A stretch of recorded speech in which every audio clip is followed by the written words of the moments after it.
Alrighty, so today we are taking the Blackberry mead, which has been going for about 2 weeks with the blackberry and apple infusion, and we're going to rack it and we're going to stabilize it with potassium sorbate and potassium metabisulfite.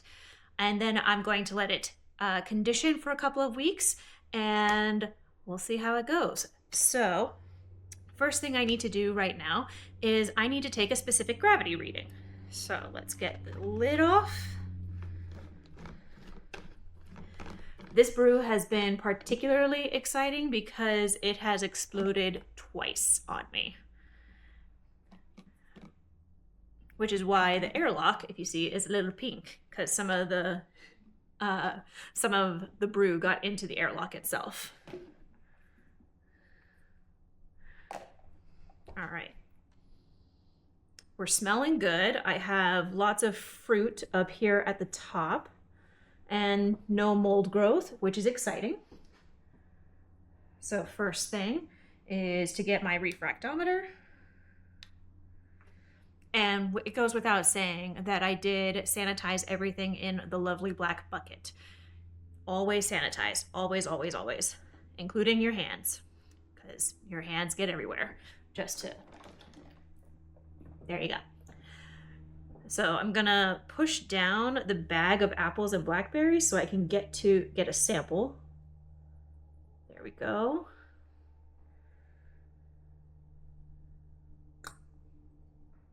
Oh, she's strong, babe, by taste. All right, we're at 7.5% Brix, which puts this baby at 16.2%. So she be strong. She be a bit stronger than anticipated. So now I'm gonna put this back here. Clean this out. Turn that off. We're going to rack it into the big pitcher. I am making an absolute guess that this pitcher is big enough, which is why I have a second pitcher just in case. We'll see how it goes.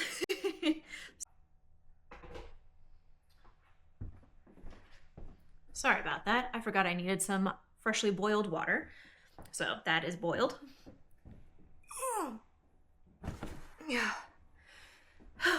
She's a heavy girl. I need this freshly boiled water because, where is it?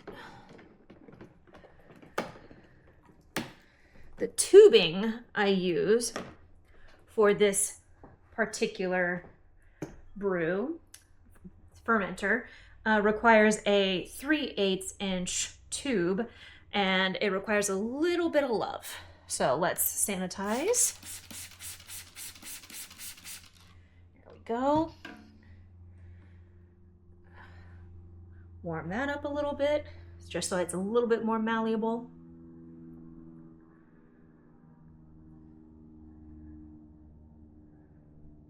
It should only take a few seconds.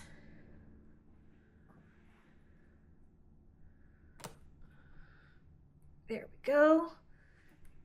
Get on up there. All right. And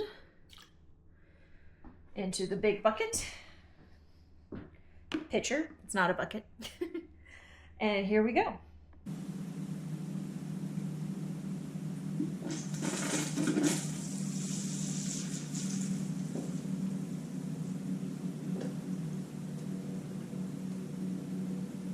I'm gonna try and hold the bag of the fruit to keep it from blocking the siphon, but no guarantees.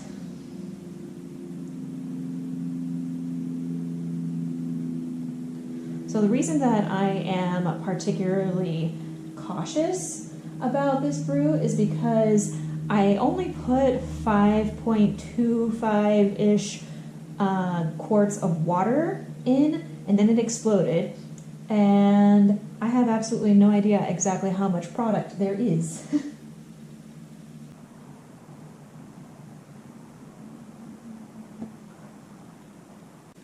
We'll see if we get to the 500 ml mark. Something tells me that we will.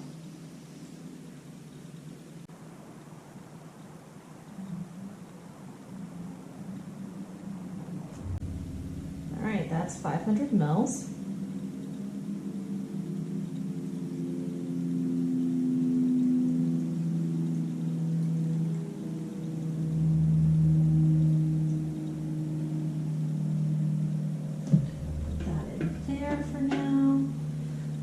This.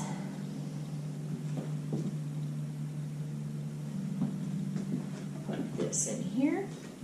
And round 2.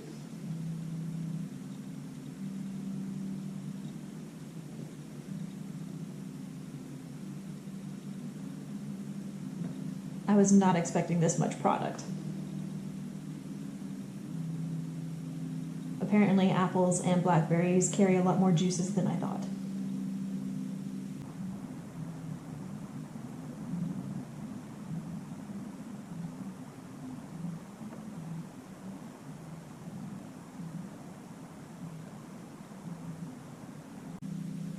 Looks like I'll be getting to the 4-liter mark.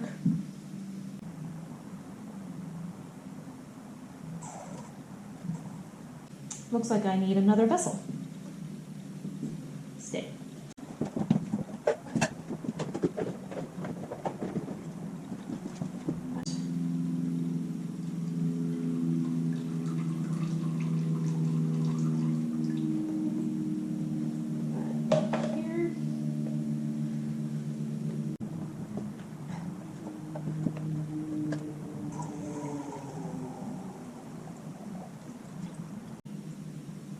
Looks like I got some goop in it, but can't be helped sometimes. And it'll settle in the 2, well, I might need a 3rd. I have an idea of what I'm gonna do based on how much I have. Because I have over a gallon in each of the pitchers, so I have a new idea.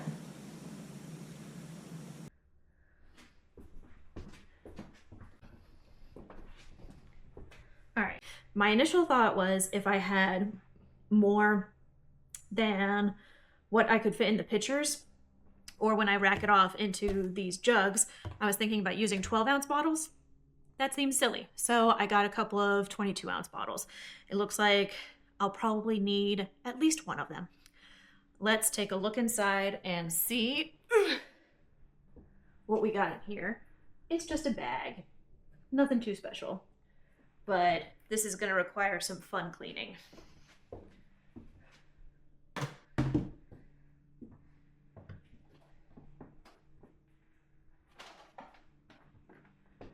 So now we're going to stabilize.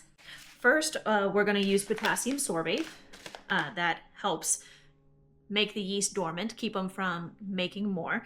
I don't think we're going to have much yeast activity anymore anyway, but just to be on the safe side, always stabilize. And so according to the directions, it says to use between 1/2 and 3/4 gram per gallon. And so we've got, over a gallon on each of these. So I'm gonna go ahead and do 3/4 gram for both of them.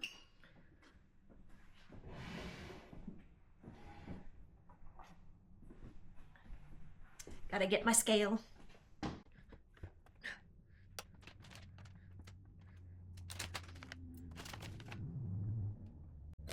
right, let's get 3/4 gram. There we go. We've got 1.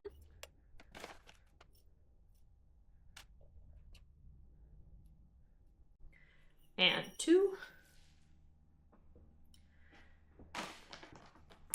And next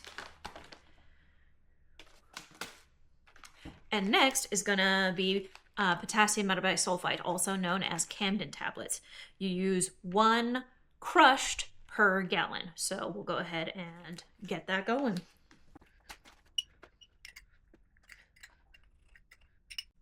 One.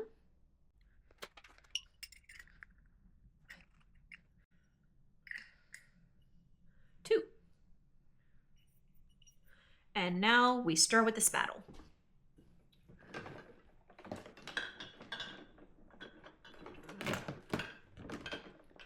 What is a spattle, you say? It's a spoon, it's a paddle, it's a spattle. Just give these a good mix.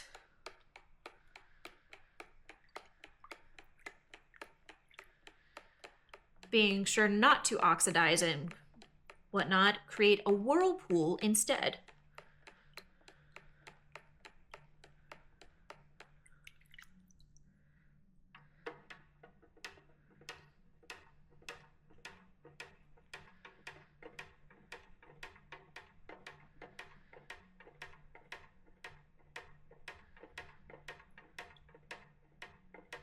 All right. So there's those.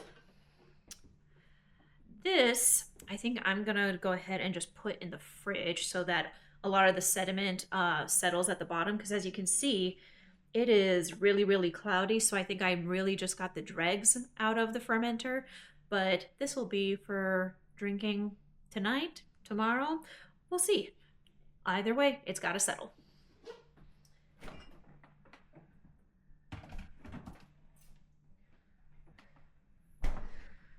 And now the fun part is getting it from the pitchers into the bottles.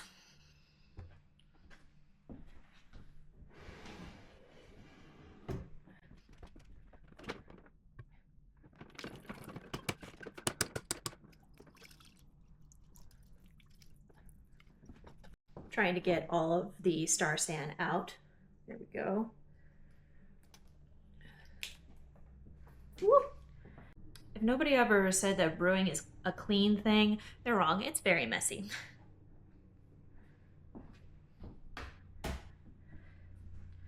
So first we'll do the smaller.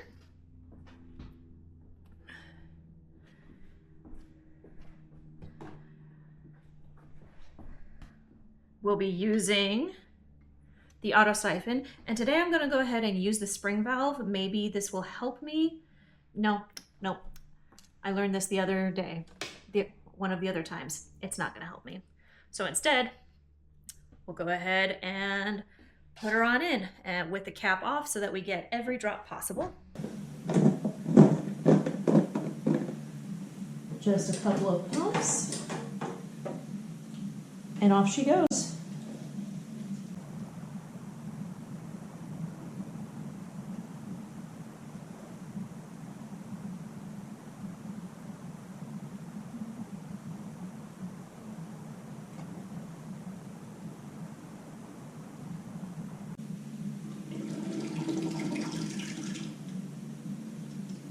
All right.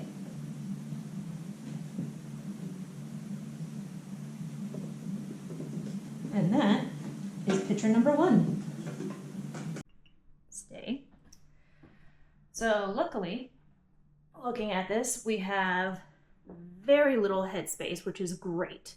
And because this is such a high ABV, conditioning or this secondary fermentation is going to take some time. So I'm going to put an airlock on it. It's going to go in the ferment station, and it's going to wait a good amount of time. I'm honestly not sure, because those higher ABVs take longer to really mellow out and become really drinkable. So first, there we go. Airlock. We have the stopper. We have the airlock. There we go. That's bottle number 1. And now we get to do it again.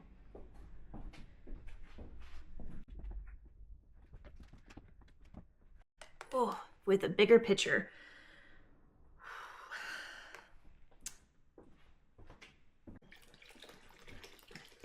Gonna go ahead and also get the 22-ounce bottle on standby.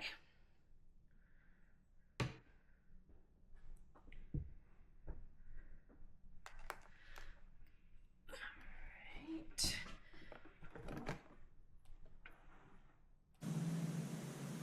We'll just sanitize that real quick. There we go.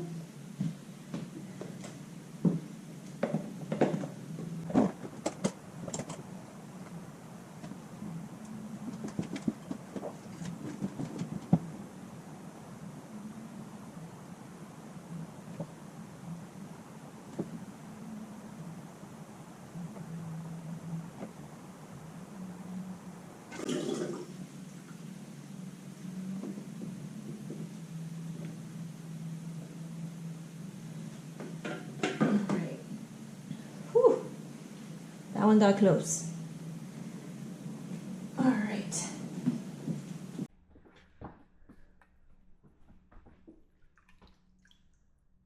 All right. Gallon number 2.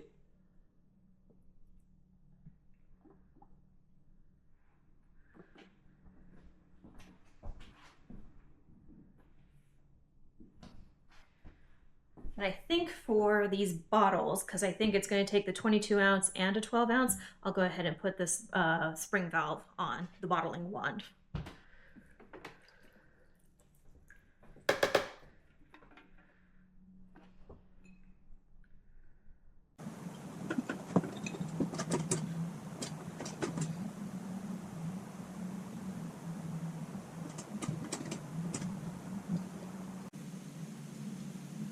I probably should have done the bottles first, but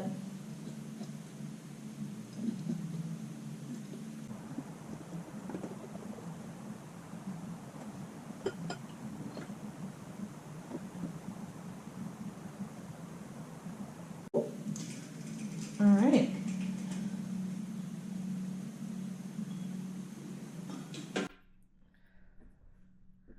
All right, so we've got even more.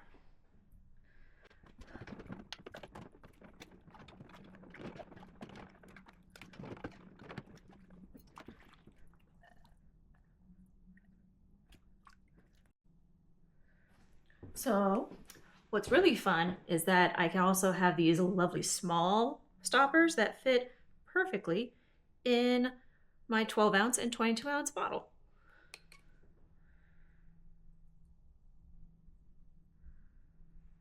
Ooh, there we go. Let's get this in here. There we go.